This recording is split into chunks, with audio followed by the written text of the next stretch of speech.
Please note that in this show you might hear graphic descriptions or language that may not be appropriate for everyone. Listener discretion advised. Welcome to Parentless Podcast. I am your host, Stephanie Relaford. On this show, we're going to be speaking with others who have experienced the loss of one or both of their parents or parental figures. As we heard in episode 12 with Louisa Velarde, being parentless is like an island, and I don't know how to swim. Thank you for being my life jacket. Hi, my name is Dr. Joshua Black, and I am a grief researcher, speaker, consultant, and host of the Grief Dreams podcast, and most of my academic research has been on grief dreams. Who is your person? Why are we here today?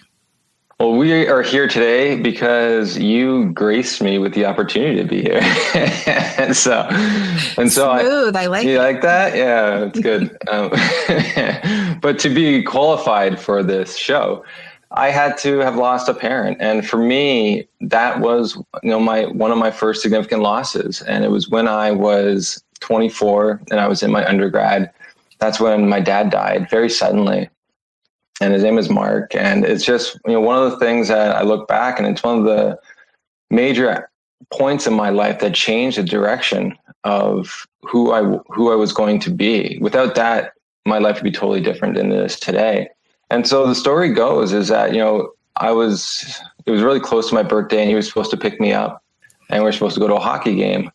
And I was excited for that for a couple of reasons. First is we just started to rebuild the relationship over the past year and a half.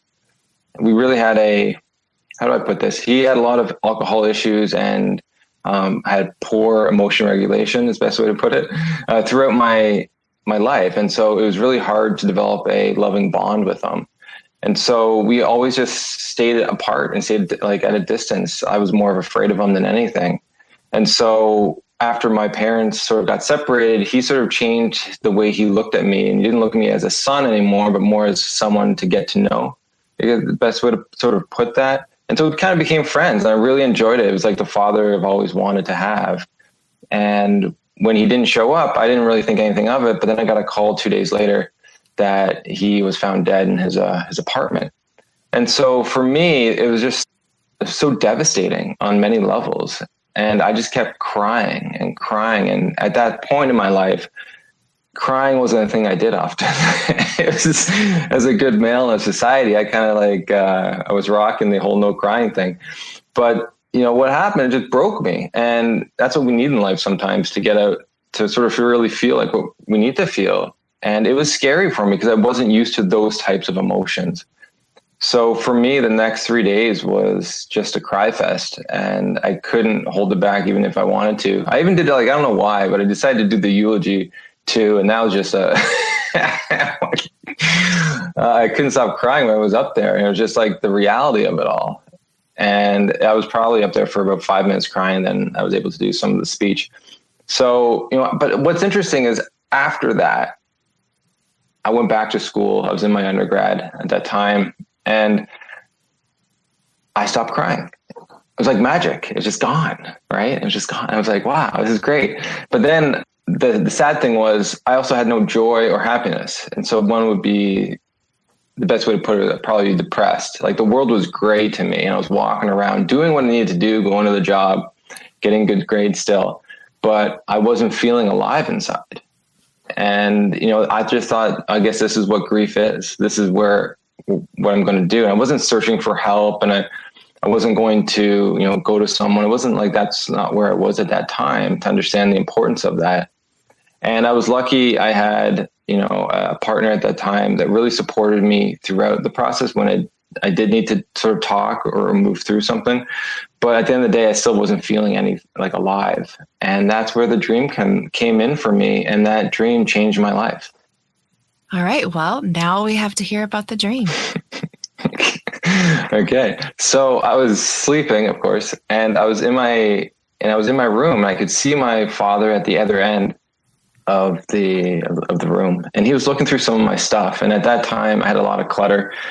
Don't judge me. I got it from him. I have changed my ways. I've grown up in many, I adulted, I guess, in many ways. And so, but he was looking through it and he was really excited. And that's just part of that, his personality. He was just like looking through junk. Like he would go on the side of the road and look through people's junk, like trash and stuff, just to see if he could find any like hidden treasures kind of thing.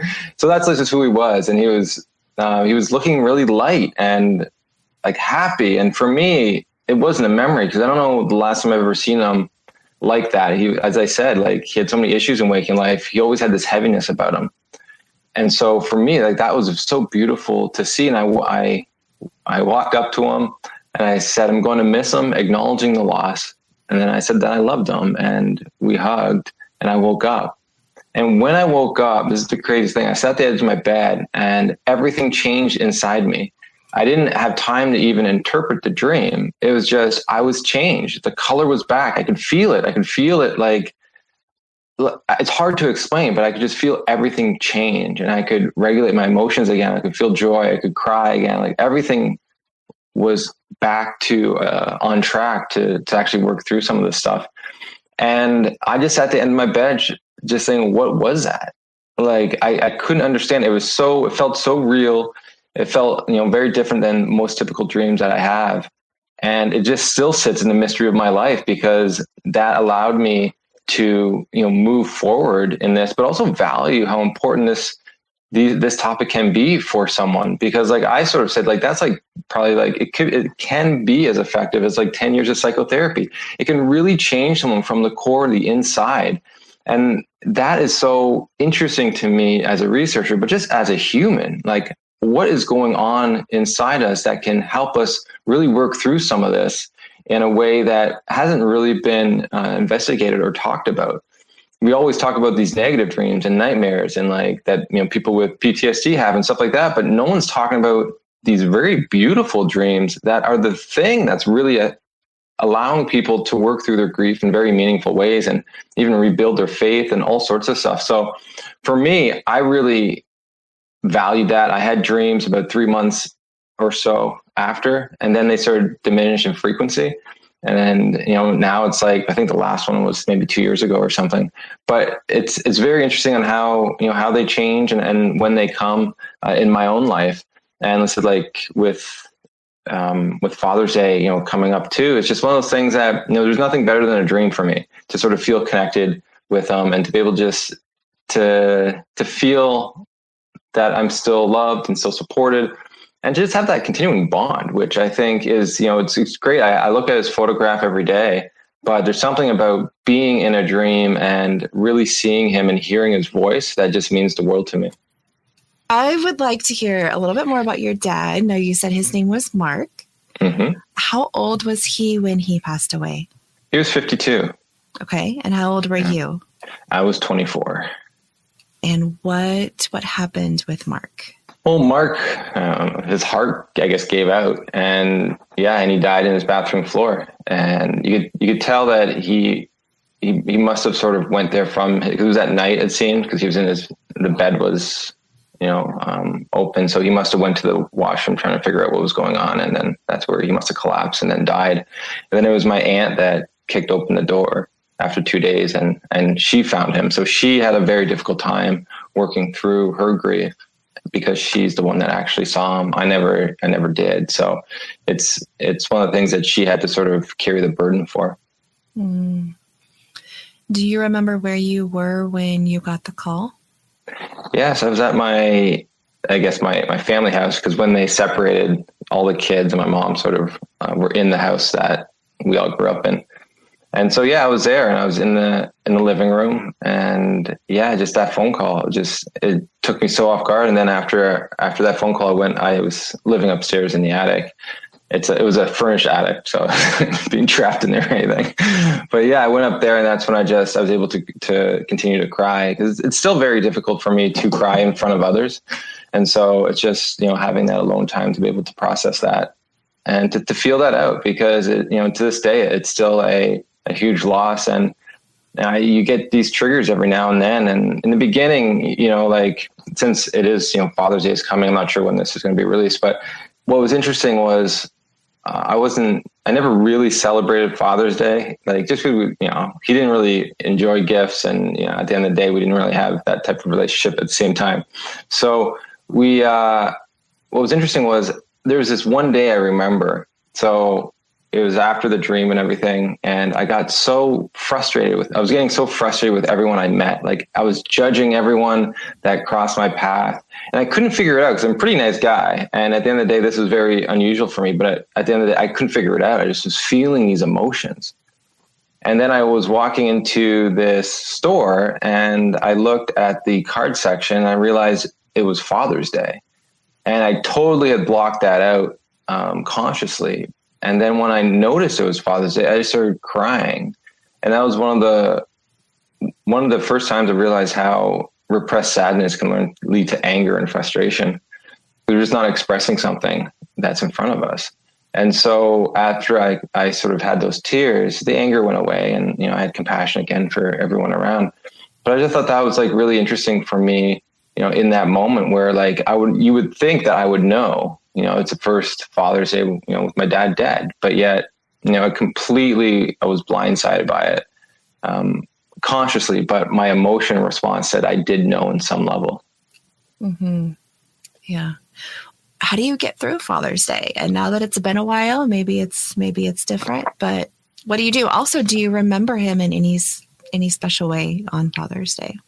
Well, what you do is you do these podcasts and you talk about him, right? Like it's, for me, I'm in a very unique position, I think, and a very grateful position because I do like so many interviews and I do so many talks and workshops. I get a chance to talk about him all the time. So it's not like these moments of Father's Day trigger me as they used to because it wasn't something I was talking about. But I keep him alive a lot throughout my day and looking at his photograph and thinking about him. So on Father's Day, as I said, it wasn't a big holiday for us anyways. So for me, there's not like, oh, I wish I could go and take him here or give him a gift like some people have that relationship with. That's really not the case. And so, for me, there's really nothing special I do. I just continue to remember him as I would, other days. But, maybe but when I have those urges, it could be this Father's Day, who knows? But it could be a couple of weeks after. But when I do have the urge to really sit with him and sit with the memories, I'll usually put on music that he really enjoyed that I just detested when I was a kid.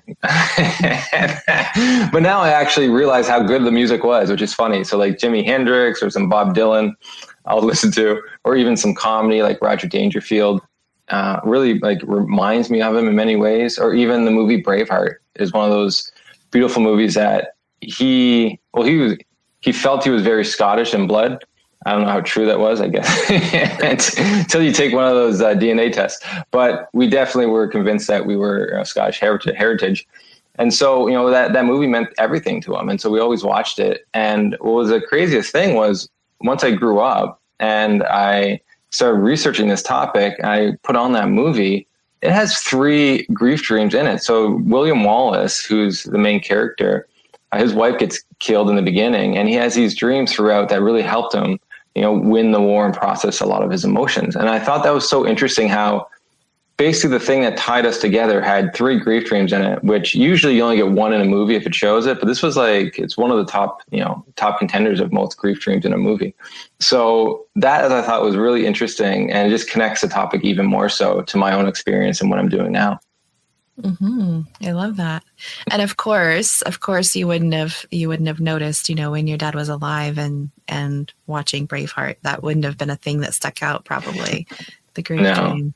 Yeah. I like how later on those little things come out to us and we see those similarities. Mm-hmm. Just and also too, just going back to understanding what they liked and listened to, you get a different perspective when you grow up. And so for me as a kid, even though I was 24, I'm still acting like a kid until you're done school. I think it's just part of the game. But yeah, it's just interesting how when you go back, you're like, wow, this stuff is really good. I really tarnished, or I really pushed it away just because I didn't like him or didn't want to, be tied to him in many ways.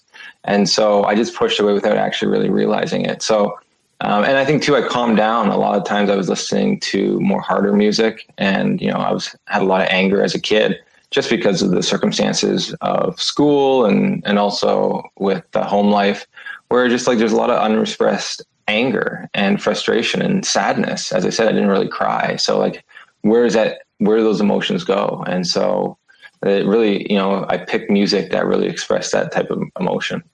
That's one thing that we talk about. Yeah. What reminds you of them when it comes to songs and things like that. So now that we're on the topic of reminding, is there anything else like smell, sight, taste, anything that might just ever pop out of the blue for you? Taste? He didn't really cook much. And when he did cook, it was pretty awful. So... All right. So when you burn your food, you're like, hey, Dad. We always cook stew and craft dinner. I have 3 other siblings. And so it's a lot of mouths to feed. And so, it's usually that. And I guess pizza too, because once a week we'd always order pizza for us. But yeah, like nothing really food wise, smell, not really, which is actually, it was funny. This one time, like people sometimes say they smell their loved one. Like it's a part of like a continuing bond, right? They'll just smell them out of the blue. And I never had that experience at all. And then someone came on my podcast and talked about it, which is pretty cool. And then I went and I was just walking around and I smelled him. And it was just the weirdest thing. So I was out in this open like field, but it's like, I can't even explain what the smell was, but it definitely smelled like him. And I thought that was so interesting to me. It hasn't happened since, but I'm not sure if the conversation triggered that to occur or not, but it was, So other than that, no, he didn't wear any kind of cologne or anything that I was like, oh, that's him or that's his scent. One thing I didn't mention, but in the dream, I probably could have mentioned is the clothes he was wearing. And a lot of people just don't ask me about that. And like, he wasn't naked. So he was wearing something. I'm glad he wasn't naked. So what he was wearing isn't like what most people would maybe consider being a grief dream. Sometimes they're in like all of white, or they're dressed really nicely in a nice gown or whatever, right? So for me, he was dressed in like a beer t-shirt that had like the neck stretched. You could tell it was worn. And that's what he would normally wear. Like because he would buy so much beer, he would take those shirts and wear them as like a prized possession. And, he's kind of frugal too. So he wouldn't buy his own clothes. So that's like his own shopping for himself. And so that's how I sort of remember him in many ways is, wearing that type of shirt. And so because it was worn and it wasn't like pristine, it's kind of funny for me because it is representing him in that way and how he lived his life.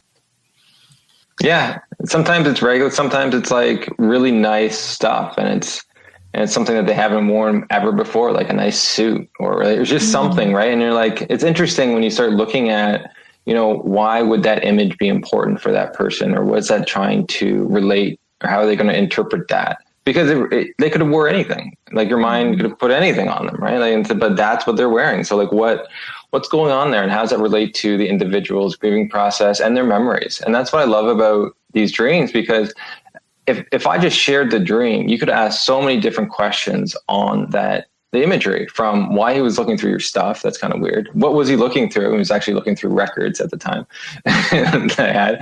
What was he wearing?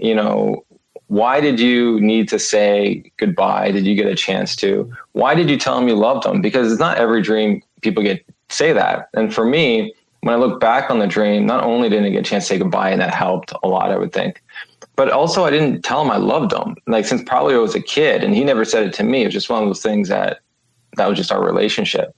Even though like deep down we loved each other, but yet we just never said it. And so there was something in me that needed to say that to him.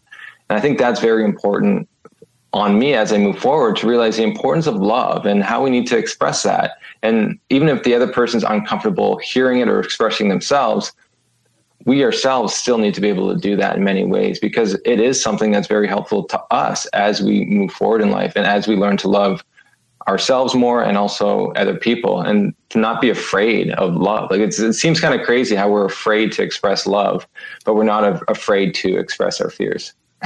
Yeah. And that's unfortunate that we've been conditioned that that's how we need to be.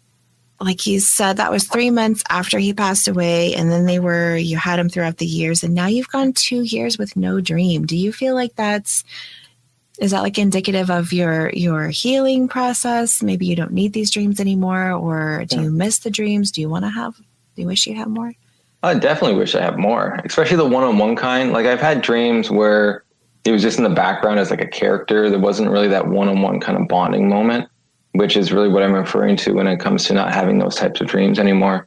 And yeah, I do miss them. I'd love to have them every day. And there's still a mystery on why we don't have more of these dreams. And, with a lot of people, they do diminish over time, but they do come back in very important times in our lives. And so for me, they happen with the grief. And what's interesting is after that first dream, it really reset a lot of things. As I sort of said, I felt different. The life was back into me. And so my next dream wasn't even about my own grief anymore. It was about my grandmother's, which was his mom. And so I remember being in his old safari van, which I was driving at that time. And we both got out at his mom's house, and we both looked outside, and he turned to me and said, "She's doing pretty okay without me." And I said, "Yeah, Dad, she is." And then that was it. And then I woke up, I'm like, wow, that was interesting, because I know it was different, but it was commenting on my grandmother's grieving process, not my own. And I was spending a lot of time with her at that moment because they had a very close bond together, and it was devastating for her for many reasons. One is she was getting older, and he was supposed to be the one that take care of all the stuff and the logistics when she died. And now he's the one that died. So she has to train someone else, one of the other kids. But also, like, they just had a really good, relationship, and they made each other laugh and they supported one another. So for her, it was very hard for her to express her emotions to anyone else. So it was nice how I would go over there a lot and just talk to her about her grief and ask her stories about my father, because I know that's something that at that time, I only saw my dad as alive since I was born. Like, I didn't know what he did as a kid or who he was in the relationship with my mom, like only till like when I was born.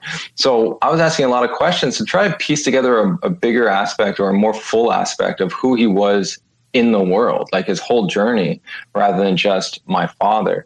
And so that was really, helpful to me. But for my grandma, I can understand that was really helpful to her, because she was being able to share a lot of stories that she hasn't never told me before, and no one's really ever asked. So, it was nice for me to sort of hear that and have that dream. And then, as we move sort of forward, like the last dream I had was, I was, I guess it was the last dream I had. It was in my final year of university in my PhD program. He walked in my room, and then he said, "Oh, is there anything I can do for you?" Like, he was basically trying to help me with something. I said, "No, Dad, like, I got everything I need right now, but maybe in a year I'll need a new laptop." And then that was it. It was just like one of those really simple dreams, but it was like, oh, like that was it was such a warm feeling, because it's something that, in waking life, you never actually asked, right? So it's just like, it's so different. It's like the father that I've always wanted, probably the father he would have been given he was still alive, because our relationship was changing to that extent. So yeah, it was just really interesting sort of to have those moments together. And yeah, I wish I could have more. I wish there were ways to have more. And there are little, techniques to be able to do. But at the end of the day, when I need them, they'll come. And that's sort of my understanding. That's a nice picture. So what do you say to somebody who's never had a dream? Do we not need the dreams? Well, I'll say, I did research on that. That's sort of like my whole journey. So after I basically finished my undergrad degree, I was going to be an elementary school teacher. That was my plan. My dad, really pushed for that throughout my childhood. So throughout my whole life, actually. And so I was following that. He said there was good money in it, good pensions, and in Canada anyways, that's where I'm from. I'm not sure in the States and stuff, but. And very important detail. Yeah, very important detail. So anyways, I was going in, I got into the interview to get in, and I turned it down. And if something wasn't right, I'm not sure, because my dad was dead, that I didn't have the pull to have to do that anymore, or it's just I had another direction in life now that I didn't understand. Either way, I turned it down, which is really crazy for me looking back, because I had no plan B. That was always been my plan A. So I sort of was wandering through life for about a year and finding it very meaningless. And then it's like, how can I find meaning in my life? And so the job I was working wasn't meaningful at all. So I decided to volunteer at a local hospice with the bereaved. And that's when I realized how important this topic was, because they were asking a lot of questions about dreams. I never brought my dream up. I actually didn't share it with really anyone. So for them to bring it up, it really shocked me, because a lot of the questions they had were different than questions I would have asked. And a lot of their dreams were different than the dreams I had. So some people were asking why they didn't have dreams, and other people had dreams around them. Other people were asking, what the dream meant or why it was negative. And so they were very concerned and they're very distressed by that. And so that's when I looked into academic research, and there just wasn't anything there for them, which was really surprising for me. And so I had a moment there where I said, well, if no one's going to do the research to help these individuals out, like, I'm looking for something to do. Could I do this to provide some meaning in my own life? Because I do love the dreams, and my dream changed my life. So why not? And so once I got the courage to pursue that direction, it took a lot of courage, because I knew it was going to be a learning curve. I didn't want to be a researcher. I didn't want to learn statistics or research methodology. I did in school, but I forgot that stuff real quick. I wasn't going to use it. And so for me, like, to go there, it took a lot, and it was a huge learning curve. Almost dropped out in my master's and PhD a couple times, but I made it through, which is great. And it was in those moments of the graduate studies that I realized how vast this topic really was. And I got to answer that question for those people. So it was in my PhD. I looked at why some people have these dreams and other people don't.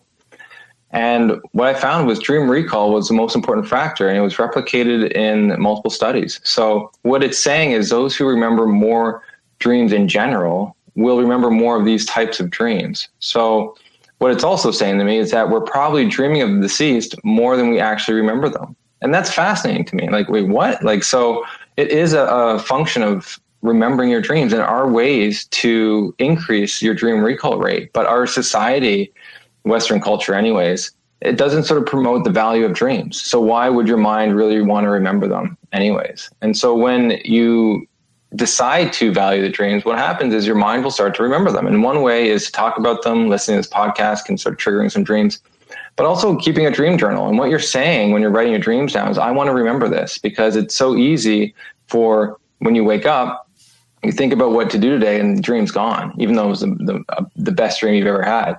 So just putting those dreams down and just reflecting on that. And then I always say too, if someone really wants a dream, I ask them what kind of dream they want to have. And on my website, griefdreams.ca, there's a form that I put on, and it's called the Dream Builder Worksheet. And there you can actually build a dream that you would want to have of your deceased loved one.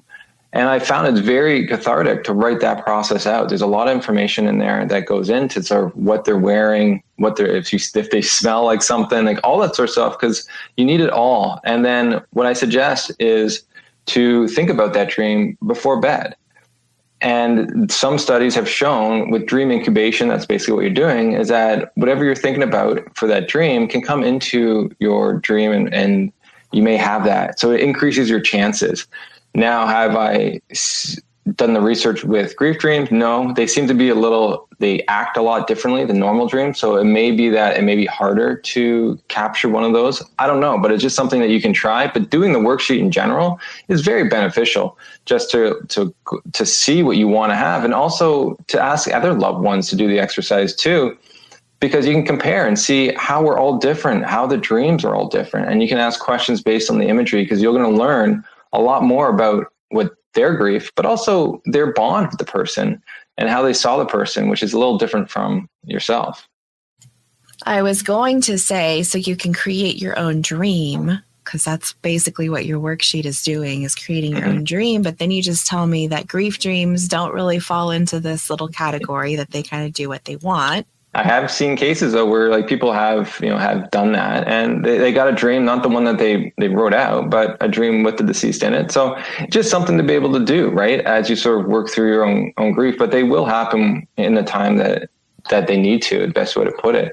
Sometimes it takes, one of those moments like a Father's Day or a holiday, something that's very important. It could be that year anniversary to trigger them. Most people have them within the first 2 years. And so just to let people know, it is actually very common to have a dream of the deceased. And so I guess I'll just tell you some numbers. So after spousal loss, the number was 86% had a dream within the first year or two. That's a lot. And I want to say 10% of the population doesn't remember dreaming. So that's really most people that, remember their dreams will probably have a dream of some type. And then also pet loss, 78% within the first 6 months. And then even after a miscarriage, 57% had a dream of the deceased baby.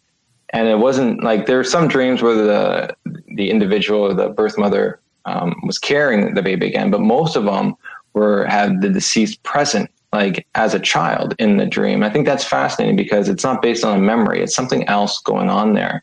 And they're very comforting, and every certain relationship and every type of death has certain different kind of, I guess, themes within the dreams. And so there's a lot to sort of talk about in that area. But yeah, it's very common. And when you look at so of those people who had those dreams, when you ask them, were your dreams positive versus negative, and you give them sort of the themes, what's interesting is these dreams are more positive. So about 90% of the people will have a positive dream of the deceased. Around 20 to 30% will have a more negative experience. But those people who have a negative dream tend to also have a positive dream too. So it's very interesting to understand that there is something different going on here. And I was thinking that people who have a negative dream, they probably have in the beginning, and then as you work through your loss, you'll probably have one of those positive dreams. And I say that because just in general, we should just talk about dream research. Dreams in general that people remember tend to be negative on average, just because we go to bed very stressful. So our dreams reflect our waking life. So whatever is going on in your life, your emotions, what you're watching, will creep into your dreams in many ways. And so, just normally you're going to have, more negative dreams. After trauma, you're going to have even more consistently negative dreams. So after grief, I thought going into and do the research, we were going to find more negative dreams, but it's actually the opposite. So there is something very unique going on here. And there's a lot of mystery still surrounding what is going on. And for me, I think it's so exciting. And I want to say, a lot of people, when they talk about the subject, they talk about them as visitations because they're different. But in my research, I found that it didn't matter your spiritual level if you had a dream of the deceased or not. So everyone's having these experiences, and it's not based on what your belief structure is, quote unquote. Yeah, very important point there. In general, I think more, what you talk about, like you said, our dreams reflect our everyday life. So it's always just been my thought that, what we have in our life, what we think about, what we produce, that'll be kind of what comes out. Although for the past year, I've been talking about like dead parents, but that's the thing. I talk about other people's parents and not so much my own. So maybe once I get into that, then maybe I'll start having dreams and you'll be the first person that I contact. So, hey, maybe you do that exercise, you'll have a dream. Yeah. Yeah. Your grief, the grief worksheet. Try it out. Hey, what's the worst that could happen? I might have a dream. That might be bad.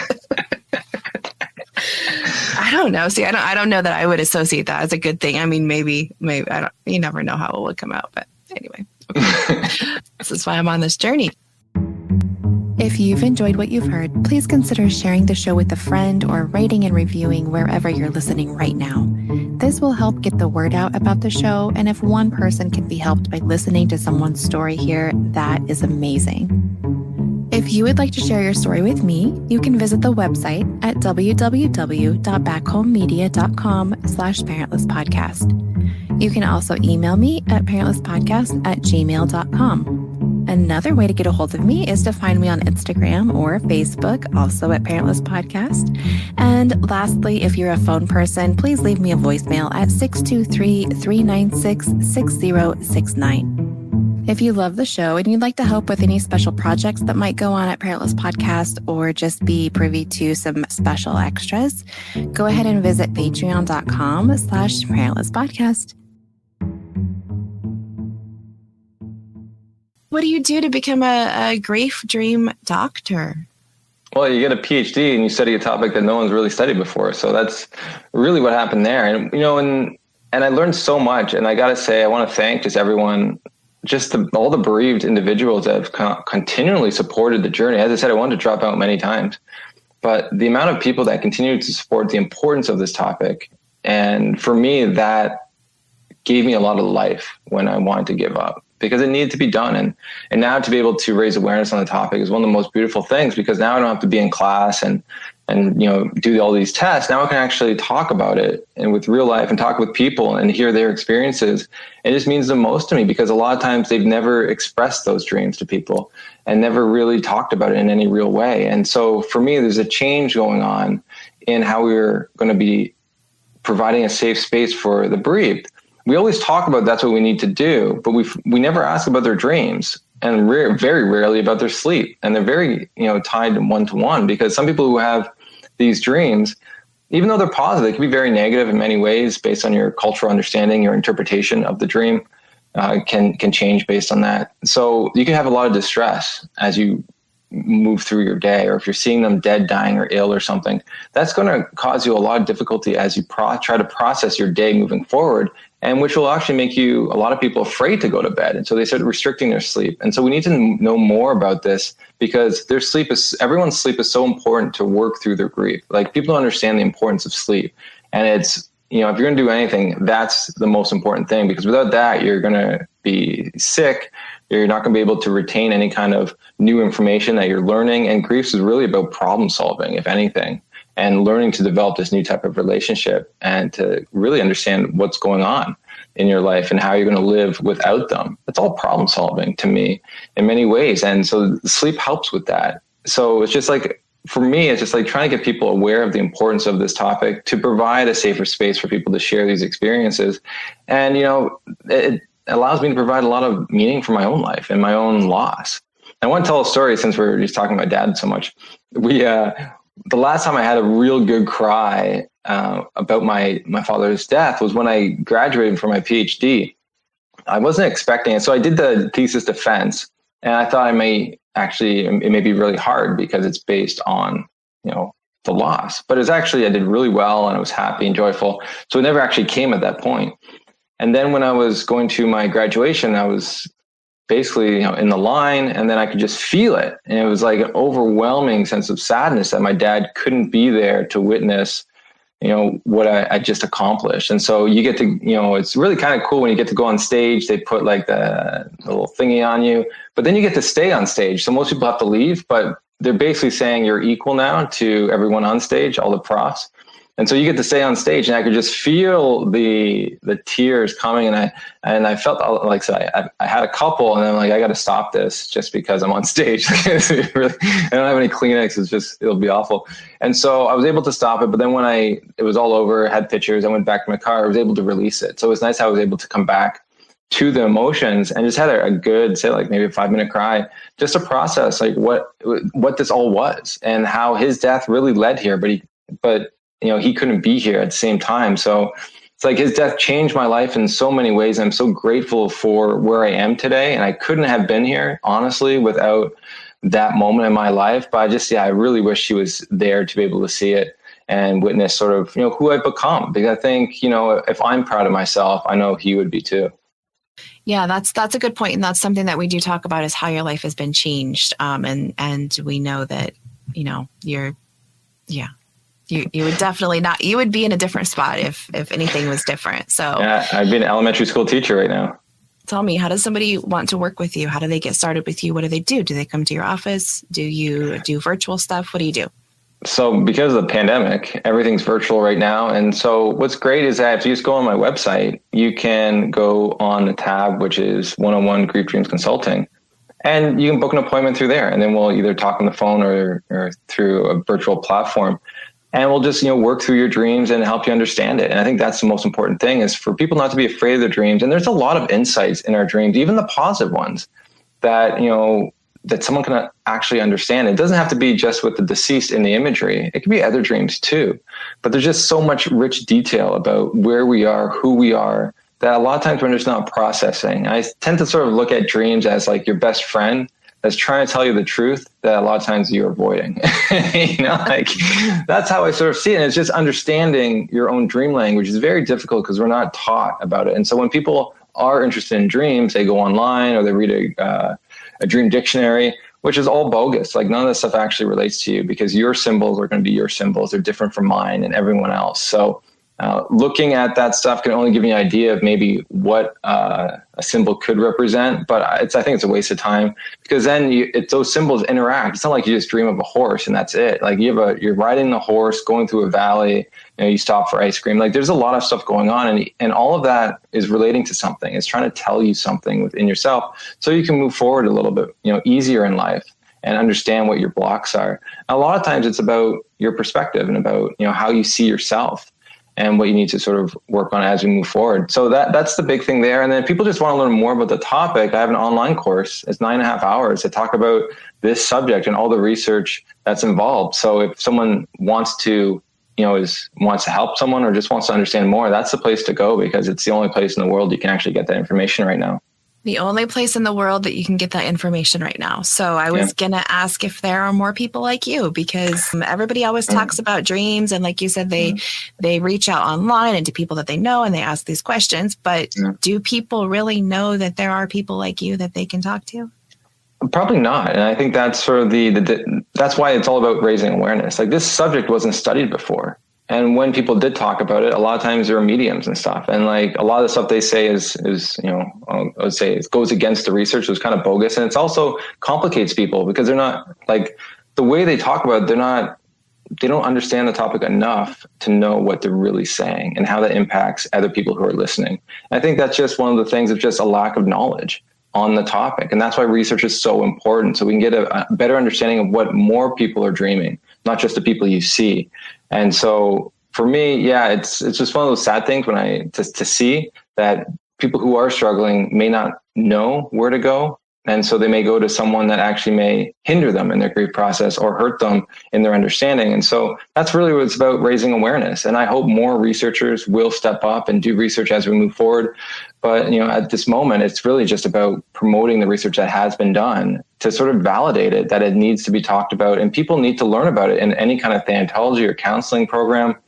And I think that's where we're at right now. There are some researchers, especially at Buffalo Hospice, which I'll give a shout out to them, where, they are doing end of life dreams and visions of the deceased, which is really cool, because as I said, dreams change over time. And so in our grief, especially at early stage in our grief, they really focus on our loss. And then as time goes on, let's say 10 years later, and you're faced with a pandemic, what's going on? Well, what's interesting is those dreams will come back, and those dreams will try to help you through that difficult time. So I've seen a lot of dreams of people getting support through their dreams to try to give them hope in the pandemic, to work through some of the questions they had, to feel love in the face of all the stress and discomfort that they had. So it's really nice to sort of see those very beautiful dreams, despite the fact, if you type in, pandemic dreams, what you're going to get is all this research on the negative dreams and nightmares people have had and the increase in those because of the pandemic. But what they're not talking about is the very beautiful dreams that people are having of the deceased that are actually supporting them throughout the pandemic. So when we say people are resilient, we got to include some of these dreams that are helping them to be that way. And then what's interesting, so as time moves forward, you'll go and on your deathbed, you'll start having these dreams again, but they're a little different. They're trying to help you with the transition from life to death, be able to let go a little bit easier. And I think that's very beautiful. And they have the same kind of criteria that I find in the beginning. So Buffalo Hospice anyways, they found that they're more or less positive. It's not very frequent to have like these negative dreams or visions of the deceased. And I think that's very interesting. So there is something going on, and it's interesting how they change throughout our life. You've mentioned that a couple times now. There's something going on, or there's something beyond, when you were mentioning about the child dreams.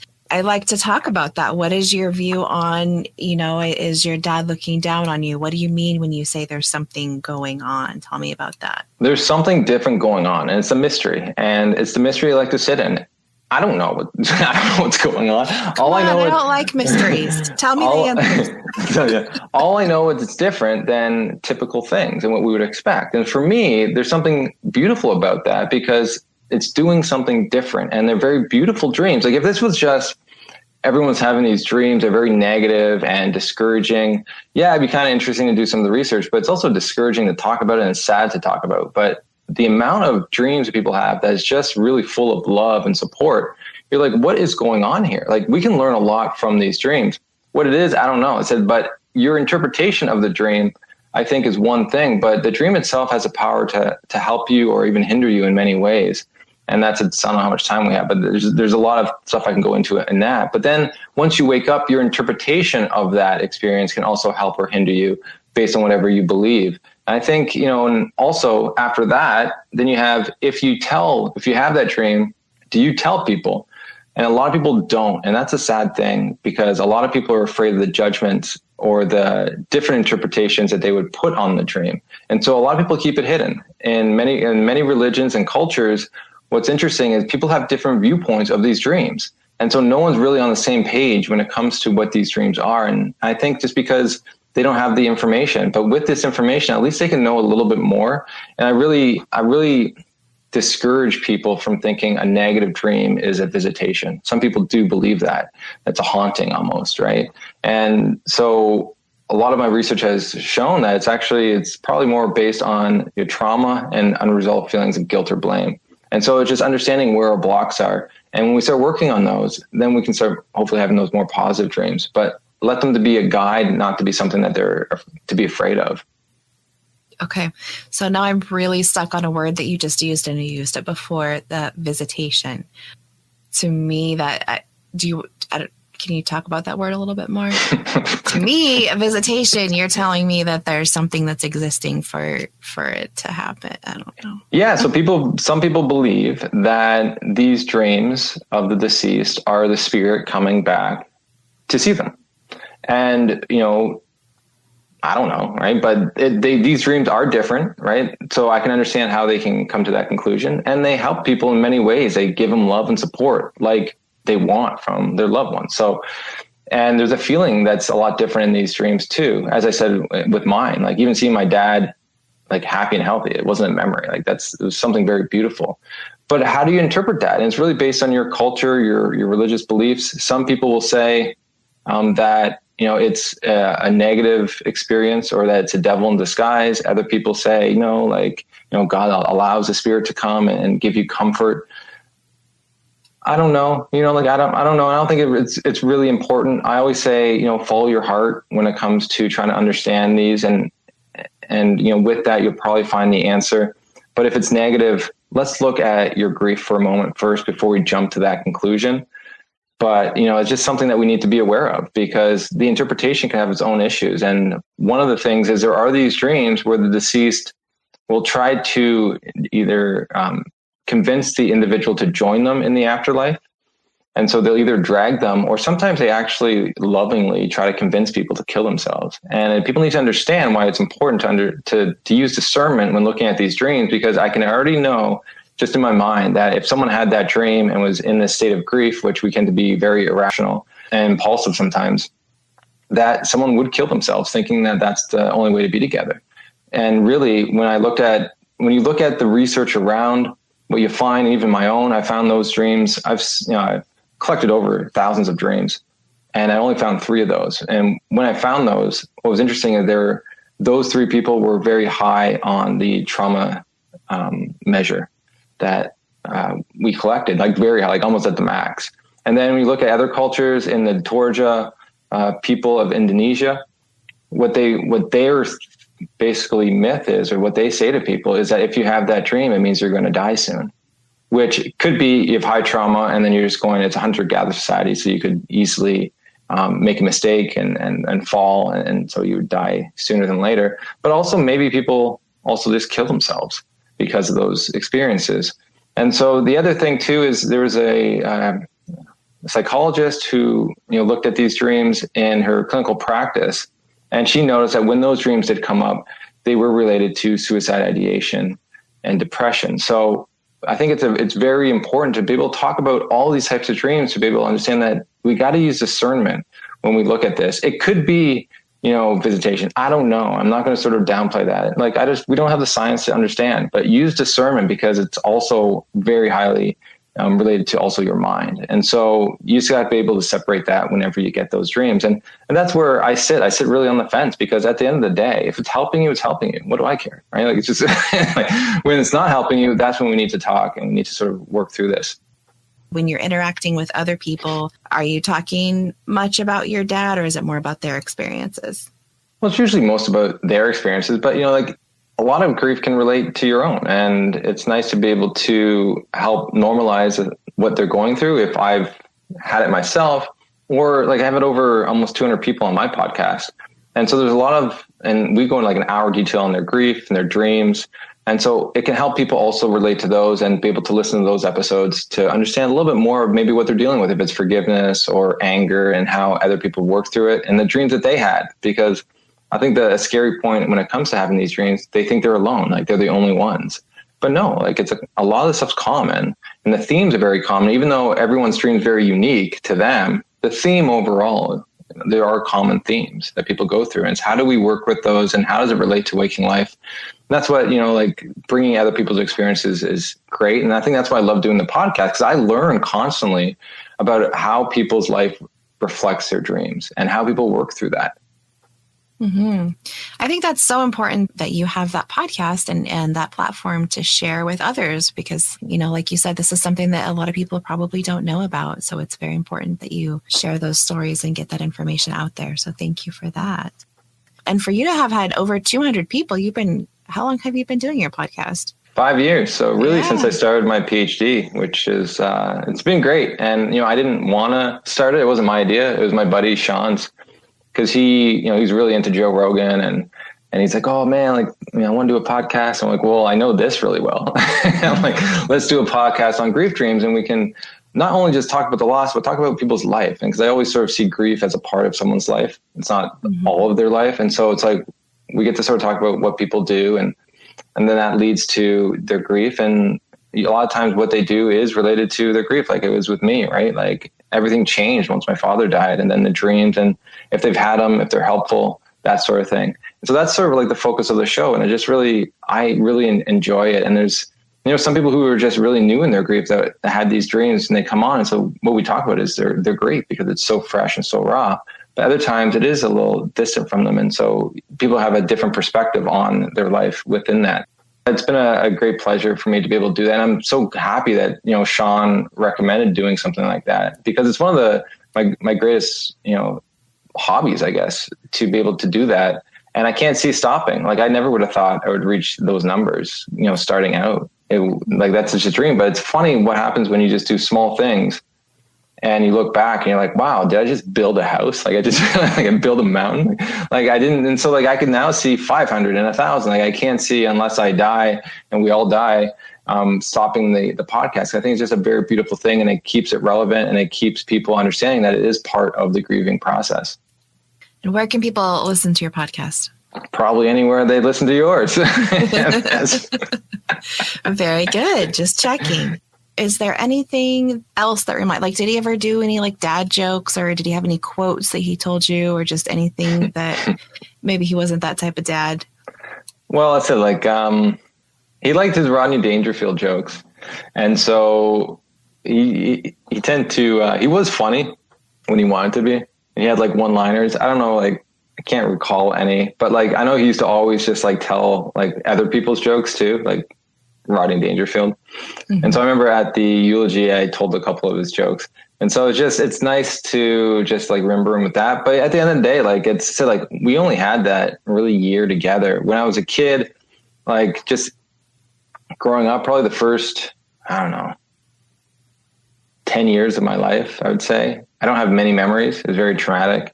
My mom was in the hospital. My dad had to deal with 4 kids, drinking, anger issues. There's a lot there. So I can see, memories very sporadic, especially in trauma. And so I don't have a lot of memories there. I do. And then in the teenage years, we just never really got along. And so I was very distant from him.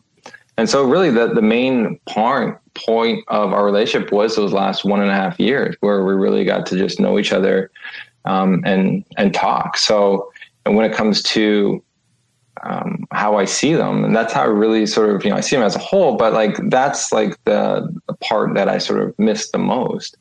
And, we used to always go to the movies. So when it comes to, other things he loved to do, which was, really watch movies and Godzilla, monster movies, he was really a fan of.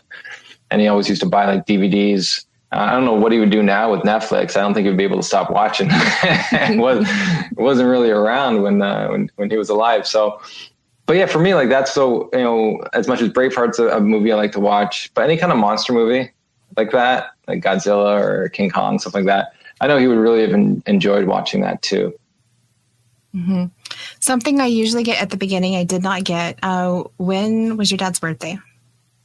Good question. March 23rd. I don't know the year, but you can figure that out. Yeah. What day did he pass away? January 12th. Okay. 2008. I know that year.